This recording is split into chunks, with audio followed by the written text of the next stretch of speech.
Ganito lang kasimple yung bibingka namin dito sa summer. 3 sangkap lang yung gagamitin mo ay siguradong makakatikim ka na ng masarap na bibingka. Kaya naman sa mga kababayan nating waray, siguradong matatakam na naman kayo nito. Lalo na't kapag may partner itong kape ay grabe, nakakabusog talaga. Bali 2 taka lang naman ng bigas na nabibili sa tindahan yung gagamitin natin. Ang una nating gagawin ay hugasan muna natin to ng 3 beses bago natin ibabad ng ilang oras. Kapag ka matagal kasi yung pagkakababad nito ay mas madali itong madurog. Magiging malambot na malambot kasi siya mga idol. Hindi ka kasi mahihirapan sa pagbabayo kapag matagal yung pagkakababad. At ito na nga mga idol, makalipas nga ang ilang oras na pagkakababad ay tatanggalan na nga natin to ng tubig para mapatuyo. Ang mangyayari kasi mga idol kapag hindi ito mapatuyo ay magiging liquid ito pag nagkataon. Pero syempre hindi naman yan mangyayari kasi gagamit lang naman tayo nitong tradisyonal na gilingan. Ito talaga yung mga makalumang kagamitan sa probinsya na ginagamit talaga sa pagbabayo. Kayo po ba mga idol, nakaranas na rin po ba kayo ng ganitong trabaho sa probinsya? Yung magbabayo ka ng palay para gawing bigas? Nakakapagod siya mga idol at siguradong pagpapawisan ka talaga.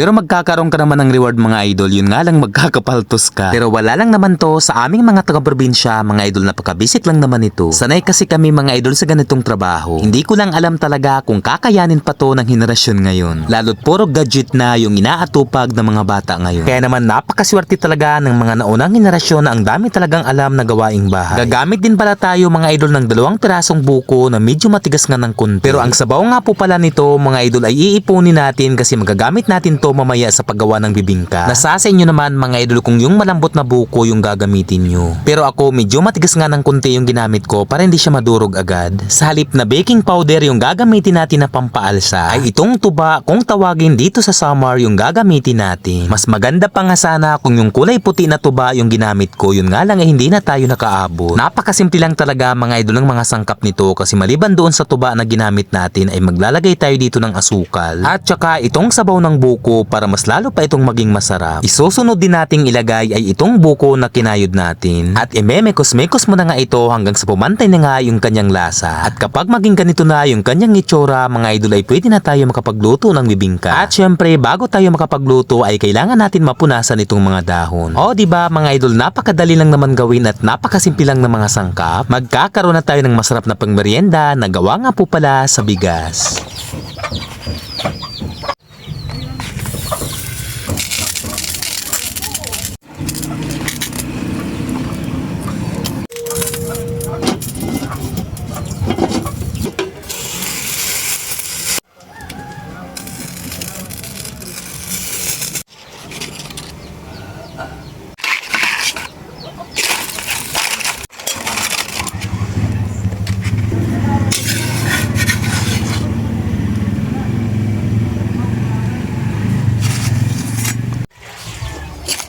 At dahil sa luto na nga po pala yung ating bibingka, kaya naman magtitimpla na tayo ng kape na gawa nga po pala sa bigas. Siguradong bagay na bagay talaga to mga idol, itong kape at saka itong bibingka. Hanggang dito na lamang po mga idol ang video natin. Marami pong salamat sa panonood. Sa mga kababayan kong waray, dako nga salamat mga idol sa inyong suporta. At syempre sa mga followers natin sa iba't ibang dako ng Pilipinas, maraming salamat po ulit sa inyo mga idol. At kung inyo pong naibigan ng ating content, paki-like and share na lamang po. Marami pong salamat.